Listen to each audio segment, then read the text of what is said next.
What's up, guys, and welcome to another video. This one's kind of different. It's not an exact reaction. I do this every year for specific events and stuff, and I just wanted to give my top 10 list for stuff that was introduced in WWDC25 for Apple in that event. So just like last year, I'm kind of to give my context more or less on to how I'm ranking this stuff.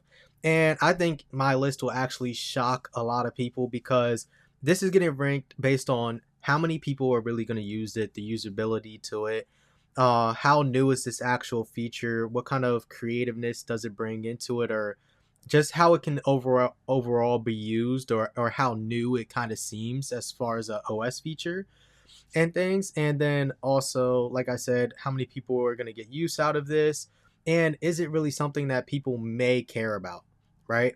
So I am also going to have honorable mentions at the very end, but I'm going to also talk about potentially why specific things did not make the list at the end of this video as well too, and it's one thing in particular which I think will shock everybody because it was a major point in the thing if that doesn't give it up. So without further ado, let's just dive into this video. And the first thing, and number 10 on the list, is going to be Workout Buddy. So Workout Buddy was number 10 because I think it's actually quite useful, and it's something that's kind of new. I think of it in a way of, hey, you're giving Siri or this voice thing a new voice, and you're adding something new to it, something fresh. It was one of the major things that stood out to me for the Watch OS update, and I didn't really see anything else really jump out on to the page for the watches besides all the other updates that they brought in iOS. That was just simple, and I believe those other updates, since they belong to multiple other OS systems, they get ranked up a lot higher than what Workout Buddy was going to do. But having a kind of Workout Buddy, and I can see it being useful for some people, especially people who work out on their own. They have it in their headset, especially going on those runs. You need somebody to motivate you. I was on the phone with somebody when they went on a run once, and they were like, yo, on this last, I gotta go up this hill, beware, like, either don't say nothing to me at all, or say something that's gonna be motivational and stuff. So I just say whatever I say. I'm trying to be funny and everything at the same time and stuff, and it just made it go quicker in their mind, and it helped them like get through their run and their workout, especially on that tough part where it was that incline at the end of their run. So I think Workout Buddy is actually quite useful for a lot of people, and it's one of those things. It's one of the reasons why people listen to music when they're working out. But this is kind of giving them another sense, and especially if you're able to customize this voice, the kind of things it may or may not say to you, and that kind of context. That is why I put this at number 10, because of how useful it is. And this should kind of show you how everything else is going to pan out for the rest of this top 10 list, right? So number 9, right? Number 9 is going to be the boarding pass and IDs and all of that. The car key IDs, the Apple Wallet update in general. I think that's really big, and it's really huge. And for me, it's going to be a big change and stuff. I remember where I live now, I believe it's not one of the current states that uses electronic IDs and everything, but being able to have your passport just in case domestically, and I believe this is going to be a thing that spreads out to several countries too, and your IDs.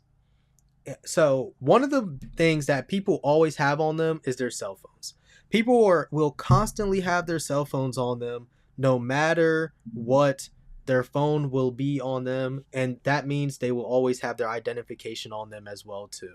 There's no, I forgot my ID at home. Oh, I left my passport at home. You have it on you 24/7. The reason why this is at number 9, and I believe this is such a game changer, is because it's not available in every state. The usability is really limited. So even though this is a cool update, it's still very limited. Even the car key, adding your car key to your wallet, whether it's a Tesla, it looked like it's many companies that have electric cars that use the tap key things, and whatever. The car I drive wasn't on the list, so it's not useful to me in that sense. But for some of those people, having your car key just in your wallet instead, having a personal wallet, or just in case if you forget your wallet or misplace your wallet, having that extra access for those limited few people in those limited states, I think is a big plus. I think it was 9 right now, but they're having more come out, and it'll be at like 20 or something soon. But that's still half the states in the U.S. It's not going to be available at every airport and things. But once when that fully broadens out, I believe this will be an amazing update and very usable for the actual majority public. All right, and that's what's number 9. Number 8 is text polls. Why is this important? Why do I think this is a great thing? Everybody has group chats, everybody has disagreements. There are things that need to be voted on. For me personally, one of the greatest things about live streaming and services like Twitch or some other thing, stuff like that, is the polling feature that they have. Having an audience be able to poll shows what the majority of people want. And I don't know about y'all, but sometimes when disagreements happen and you're in a group chat, hey, let's just vote on it. Let's just poll it. See how many people want to do what, and we just do what the majority does. You could just poll everything. See what the majority of people does. It'll solve so much stuff. I think it's a cool thing. I think it's a idealistic thing to add to your group chats and enhance your conversations overall. That's just my opinion, but that's a really big thing, and it's usable for everybody. It's gonna be usable for everybody with a group chat. That's how I made the list here at this place. Number 7. I wish I could add this up higher, but I don't see it being used as often, but I see it as an amazing nice to have. So number 7 is visited places. The new update on the maps to where you can be able to track places that you may have gone and you forget the names of it, or you may not know. I know for me, especially traveling, there's some places that I went to, whether it was in Japan or anywhere else that I may be traveling to in another state or whatever, and I might forget the name of it. With this, I'll be able to easily track down, hey, I visited this place. It was one of the places I visited. You can manage the list so you can clear out stuff if you didn't really think about it too much. You didn't really care. You don't need it saved on your visited places list. It's just stuff that you may not really go to all the time. You don't know the names of it. So visited places was really important for me, especially because I just talked to my father about a place that I went to years ago. And I had to go through my social media stories and everything to try to narrow down where it was. I only knew like it was at a specific hotel place, but it was a really great restaurant, and I wanted to figure out what it was, what was the restaurant, and narrow that down, and I was able to find it. But if this is just available in the maps where I could just go there, easily look at the list of, hey, this is one of the places that I've been. I just didn't remember the name and try to double check it. It would have been something extremely dope, easy to go to, easy to find. That's why it's at number 7. Number 6, iPad's biggest thing, windowed system on the iPad. And all of the other tiling where you can be able to put the windows in either the quadrants or however you need to shape it out. This update for iPad OS really showed that they're trying to make the iPad the lightweight computer to Mac.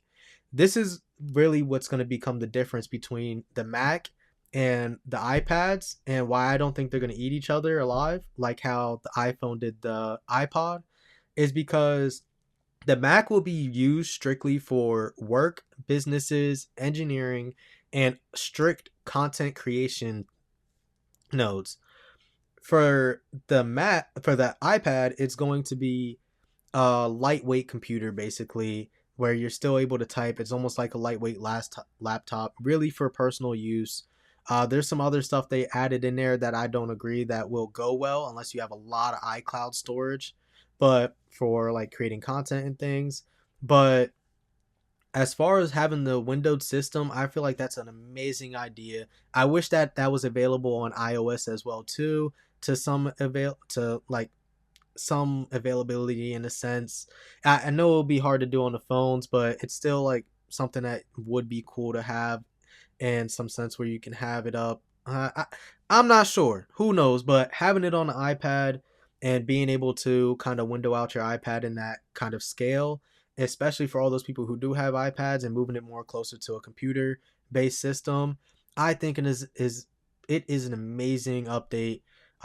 It's definitely up there. It literally could be a top 5 update, but the thing that I have in top 5, you can probably rotate with my 5 and 6 really easily, and I have device sharing slash shared experiences for VOS. I wanted to have a vision update here. There is one on an honorable mention, but I think device sharing, where it's easy to for multiple people to use one device, is it kind of helps out with, hey, Vision OS or Vision Pros are extremely expensive right now. So the more people that can share their devices, I feel like that makes it so much better. You're able to, it just makes it easier for multiple people to use one device. And then the shared experience on VOS. So if you have multiple of them, for you guys to be watching the same movie or doing the same experience, or somebody can join into a project by having another VOS system, I think that's an amazing update for Vision. The only problem is Vision Pro is so expensive. It's too expensive. That's why I can't move this up no matter how much I like it, because you can't get it out to a majority of the actual community and the people who want it like you can with a Meta Quest or any other systems that are way cheaper that will be coming out.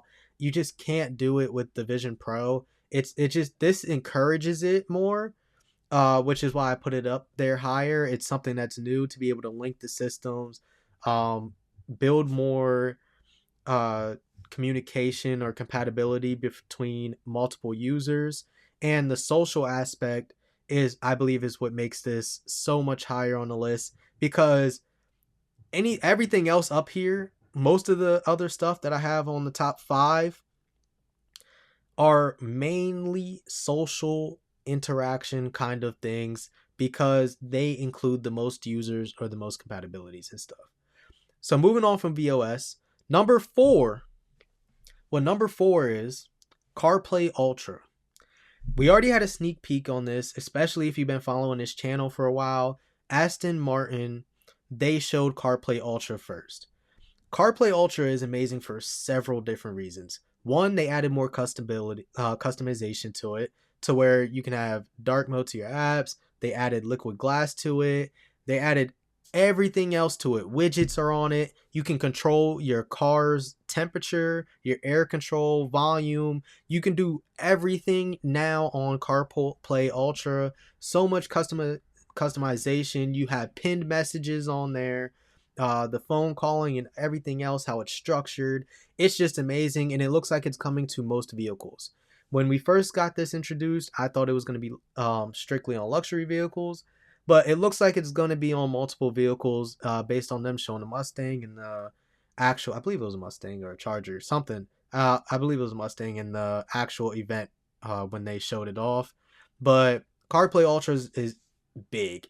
It takes away a lot of the extra knobs and having other screens and vehicles, and especially all those extra buttons. You might get way cleaner and slick designs in new vehicles coming out after 2026, 2027. When those vehicles start coming out, you're going to have way cleaner displays, a lot less to look at, a lot more to do, and maybe a better experience overall while trying to drive or focus, or your passengers being able to do different stuff on your screens. It's just an amazing update. That's why it's above here, top 4. Nothing else below it is comes close to being better than that, especially for the amount of users that it's going to take in, because this is going to be for every car that it's in. And how people use it is, it's, you basically, your phone's right there. You don't need to even touch your phone anymore. Your car, you literally don't need any other device with CarPlay Ultra. CarPlay Ultra has everything you need in it. Number 3. This is the top 3 because these are the biggest updates and stuff that come world widespread. Number 3 is Hold Assist. When it comes to new features and quality of life, I feel like this is just so helpful. There's all those times when you have to hold your phone up or leave it on speaker somewhere else, and you really don't want to do nothing because you might not be able to hear anything or hear the person pick up when you're getting off a hold. It is annoying hearing that music too. That hold music, I'm sorry, it will give me a headache if I listen to it one more time. Being on hold, it's just an annoying thing. It's pessy. Everybody who has a phone, everybody who's called a doctor's office or any other service for customer support has been put on hold, and being able to have that assistance is an amazing quality of life and life-changing system. If you guys agree with me, you agree with me. If you don't, you don't. But that is a top 3 feature overall, because that impacts everybody who has an Apple product. And in the US, that is more than around 60% of people. Just throwing that out there. That's who has. I don't recall when I covered Samsung them having anything like that. But I don't recall them even having anything like what I have at number 1, which is another thing similar to what Hold Assist is. Don't want to cheat out, so you guys don't know what it is 100% just yet. But that is what number 3 would be for me, being able to have that Hold Assist, that quality of life that it provides to everybody's life. You don't have to listen to that crap music anymore. You can go do whatever you wanted to do, and then it will alert you as soon as the people take you off a hold so that you can answer the phone. And it saves your time. You can go do whatever else you want to do. Top 3 update to come into effect right here. Number 2, this is when we get to probably the most widespread update, their translation update. Now, this is kind of conflicting and stuff to some degree, but the reason why I have this at 2 is because of all the different systems and the translations that this comes into. Your texts, your calls, FaceTime, and then last but not least, your Apple Music in your music system. You ever be listening to them Spanish songs? I know some people do. You know, you get a little dancey. You don't even know what they saying at all. But now you know what they saying. I needed that. There's some songs I was like, man, I really want to, like, I know Spanish to some extent, right? I can pick apart a Spanish speaking song, and understand it to some level, but most people just be vibing with the beats and everything. They don't even care what they be saying sometimes, but it makes it easier being able to have your music translated, being able to talk to people who speak different languages, especially primarily and stuff, especially some people that I know who are Japanese. When they sent stuff, sometimes having to individually translate it, you don't have to do that no more. The message you type automatically translates for them, and it works vice versa. So this is a communication thing. It will make people lazier with learning new languages, I think. I definitely think it will. There is a way for this to help people learn new languages also.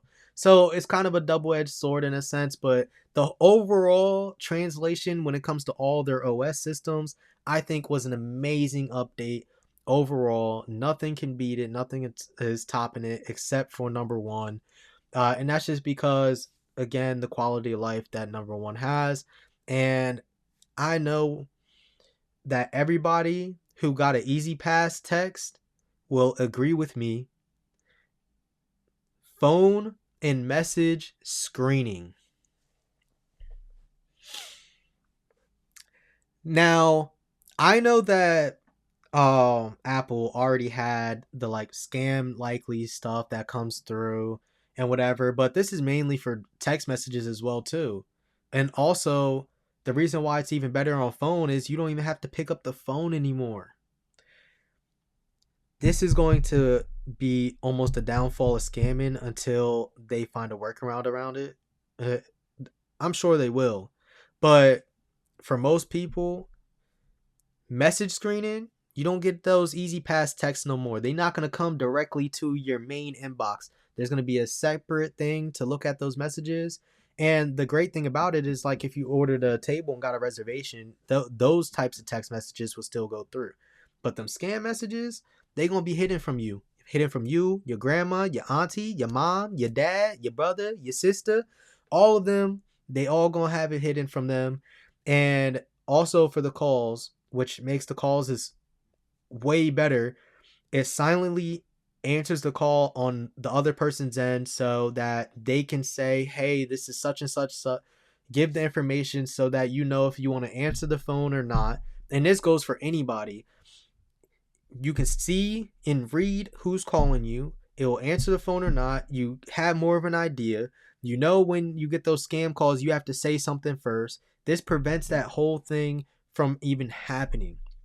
It takes you out of these situations. It makes your quality of lives better. And this is, once again, the reason why it's number one.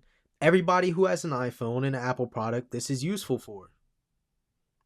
This is used on all their stuff. It's going to be used on their Macs to some extent, their watches on some extent.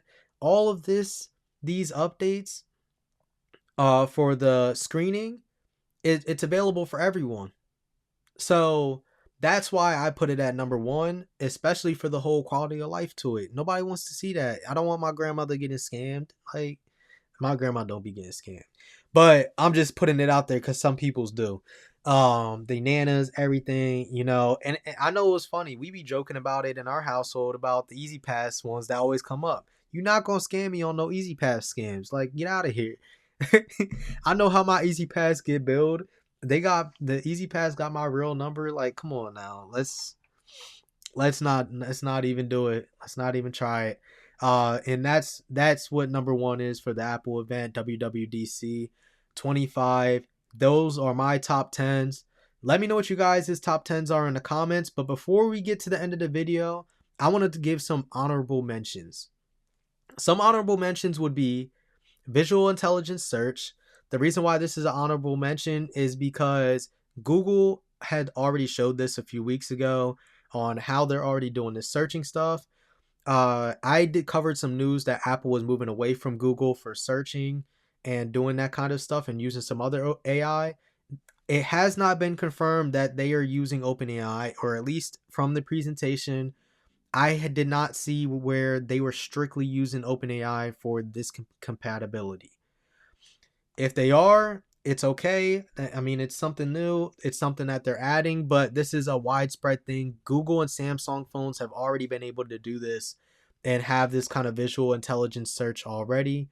That this is just their way of putting it out on Apple products. They're late to the ball, like usual. Next honorable mention, spatial web. For VOS, I think this is amazing, whether you're on websites looking at homes, products online, shopping. For a website to be able to add those spatial products and images into their websites and you use them on a VOS, amazing concept, but not many users are going to be able to use it because not everybody is going to have access to a Vision Pro. They did not come out with a Vision. They did not show a cheaper version of it. They did not come out with that. It's something that I'm excited to see and I hope to see so that it can come out and be more widespread to more people and a wider community and everything. But it's just not available, so that's why it's an honorable mention. Custom folders seem dope. It's a dope, nice to have. Really changing your folder colors and everything, putting whatever emojis. It adds some creativity to people's lifestyles on their iPads and their Macs. It's not making the top 10 list, obviously, because not everybody's going to use it. I just think it's a cool concept. It's a really dope concept to me, personally. And then text backgrounds. Instagram already has backgrounds. Having it on the phone is like, hey, it's cool, whatever. But that's the last honorable mention that I have. It's just you can put any image behind a text message and things. That's cool. It's not something that's really new, really shocking. Not really anything that's life changing. It's just a nice to have thing. And that's it for honorable mentions. If you're noticing what didn't make the list now, liquid glass, I couldn't put it on. And I'm going to give my reasoning for it, but I'm also going to do a separate video on it real quick that dives deeper into why. But liquid glass just isn't as big as an update as they're trying to make it. It's just a cleaner UI overall, which is cool, I guess. But the transparency stuff, it's going to affect some people's compatibility to stuff, and adding tints and dark mode is not new to Apple. It's not. They showed that in WWDC 24. Don't believe me? Go look at it. They showed it. They said we were supposed to have tints and all that other stuff in the last update. So that's nothing that's new. It's just basically some whatever transparency mode. But that's my top 10 list of my honorable mentions. Don't forget to like, comment, subscribe, and share. Let me know what you guys think. I'm really interested in what your guys' top 10s are or how you would reorder my list here personally. Without further ado, peace and see y'all next time.